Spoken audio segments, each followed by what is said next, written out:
Hello friends, इस video में हम कोरोना वायरस के डबल म्यूटेंट के बारे में बात करेंगे। कोरोना वायरस का डबल म्यूटेंट क्या है, कैसे लोगों को ये अपना शिकार बनाता है, जिससे आए दिन मौत का आंकड़ा अपना नया रिकॉर्ड बना रहा है। तो फ्रेंड्स, अपने देश भारत में कोविड-19 महामारी की दूसरी लहर हमारे सामने मौत व तेजी से फैले संक्रमण के भयानक आंकड़े प्रस्तुत कर रही है। वैज्ञानिकों का कहना है कि इसकी वजह वायरस का नया स्वरूप यानी कि B.1.617 है, जिसमें दोहरा म्यूटेशन पाया गया है। हालांकि इसकी पुष्टि तक अभी नहीं हो पाई है, लेकिन इस वायरस के नए मामलों के पीछे एक बड़ा संकेत महाराष्ट्र से जुटाए गए वायरस के जीनोम सीक्वेंस से मिलता है। महाराष्ट्र के पुणे में स्थित राष्ट्रीय वायरस विज्ञान संस्थान ने इस वर्ष 361 सैंपलों के वायरस की जांच की थी, जिसमें 361 सैंपल में से 220 सैंपलों में वायरस का दोहरा म्यूटेशन यानी कि B.1.617 का स्वरूप मिला है। इसके अलावा दिल्ली, पश्चिम बंगाल, गुजरात, कर्नाटक, मध्य प्रदेश और अन्य कई राज्यों में जुटाए गए सैंपलों में इसकी मौजूदगी मिली है। बात करते हैं कोरोना वायरस का दोहरा म्यूटेशन होता क्या है। दोहरा म्यूटेशन यानी कि एक वायरस जो समय के साथ प्राकृतिक रूप से अपने अंदर बदलाव करता है। यह बदलाव वायरस को विभिन्न परिस्थितियों में जीवित रहने में मदद करता है। यही वजह है कि इन बदलाव से वायरस एक नया स्वरूप लेता है, जो कई बार पहले से ज़्यादा खतरनाक हो जाता है।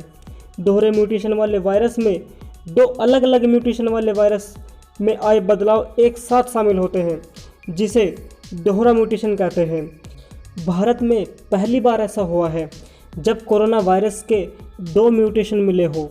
कोरोना वायरस का B.1.617 स्वरूप दो म्यूटेशन रखता है। पहला है E484Q और दूसरा है L452R। दोनों म्यूटेशन वायरस के उसी जाने माने स्पाइक प्रोटीन में पैदा हुए हैं, जिनसे यह वायरस हमारे शरीर में मौजूद कोशिकाओं में पैदा होता है।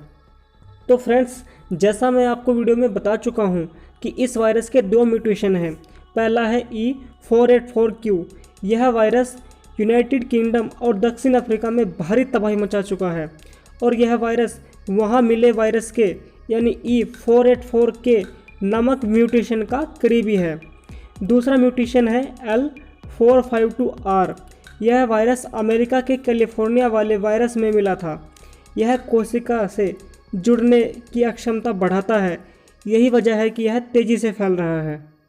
शुरुआती डेटा और चिकित्सकों के अनुभव इशारा कर रहे हैं कि वायरस का यह स्वरूप तेज़ी से फैल सकता है और फैल भी रहा है। यह एक संक्रमित सदस्य से पूरे परिवार को तेज़ी से चपेट में ले रहा है, और इसके लक्षण भी बहुत देरी से नज़र आ रहे हैं। कई बार रोग बेहद गंभीर होने पर ही पता चलता है। यह सारे दावे वैज्ञानिक शोध में प्रमाणित नहीं हुए हैं।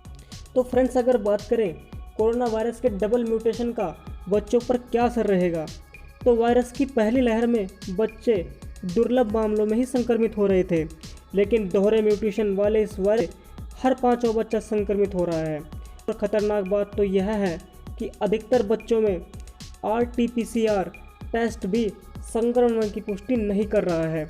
हरियाणा में पिछली बार 100 में से एक बच्चा संक्रमित था, लेकिन आज 8 बच्चे संक्रमित हैं। बात करें दिल्ली की, तो दिल्ली में 8 महीने से 12 साल के कई बच्चे अस्पताल में भर्ती हुए हैं।